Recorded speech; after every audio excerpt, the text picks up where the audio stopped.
Good morning, my sisters and my brothers. I'm sorry I'm not there with you, but it's wonderful that you're getting together to talk about the future of Africa. I'm also very proud that it is primarily the private sector that is doing this. I happen to be a politician in part, but actually I've also been in business. And there's so much more freedom and so much more flexibility and so much more creativity in the private sector, and things are happening so fast. In fact, Andrew has just recommended to me, which I just finished reading, the fourth industrial revolution. And I see you as coming together to bring Africa together into the fourth industrial revolution. Of course, it's a revolution that's mostly driven by technology and by the maturing of all of the new technologies, which you know more about than I do. But I've been very, very concerned that Africa not be left behind. In fact, that Africa use this as an opportunity to leapfrog into the future. And you're coming together, and you're thinking together, and you're making your own decisions about this technology, is, I hope, a good omen for the future. We in Atlanta have been trying to stay abreast of what's going on in the world, and we've been quite successful at it. We have a good, strong government, both in our local government and our national government, but frankly, it takes 60% of the decision makers to have a consensus to move government forward. When a few thoughtful private sector individuals can create a structure that embraces all governments and all sectors of the society, and that focuses on how the hungry might be fed, the naked might be clothed, the sick might be healed, and the oppressed might know the freedom and opportunity that we have known.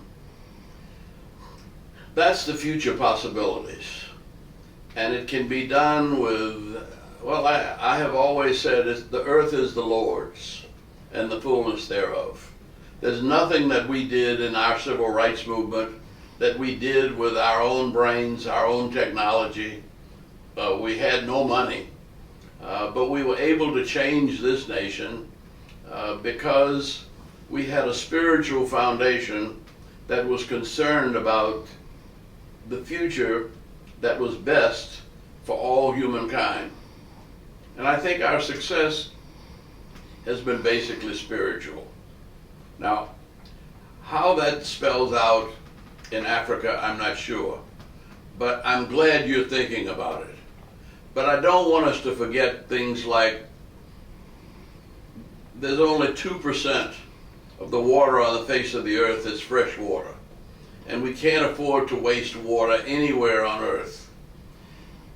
We are now probably with the largest rainforest available anywhere on earth, right there in Gabon, Congo Brazzaville, and in our development, we have to consider maintaining our natural environment. We have to protect our wildlife. We have to protect the culture of our peoples. And we have to make sure that in our development and in our growth, we are preserving for generations yet unborn the best possibilities for their future. Now, this is a big task, but you're on the right foot and you're starting off in the right way, talking to each other and working together as a team. When you helped Atlanta get the Olympics, our Olympic song was, "The world has one dream, to play as one team. And I see you as playing as one team. We're playing in the game also. We're working with the World Bank. We're working with the African Development Bank. We're working with governments around the continent.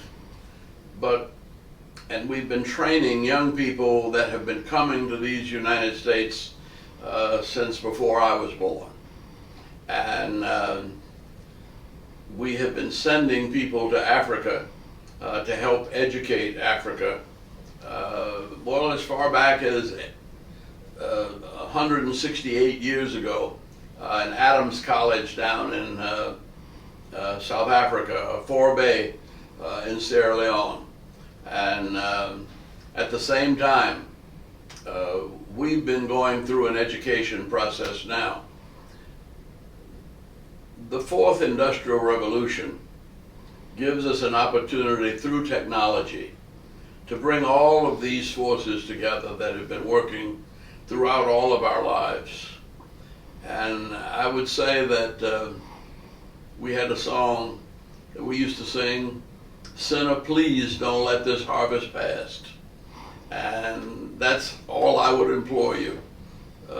Not that you're any more sinner than the rest of us, but let's come together as brothers and sisters, and let's do the best that we can for the least of these God's children.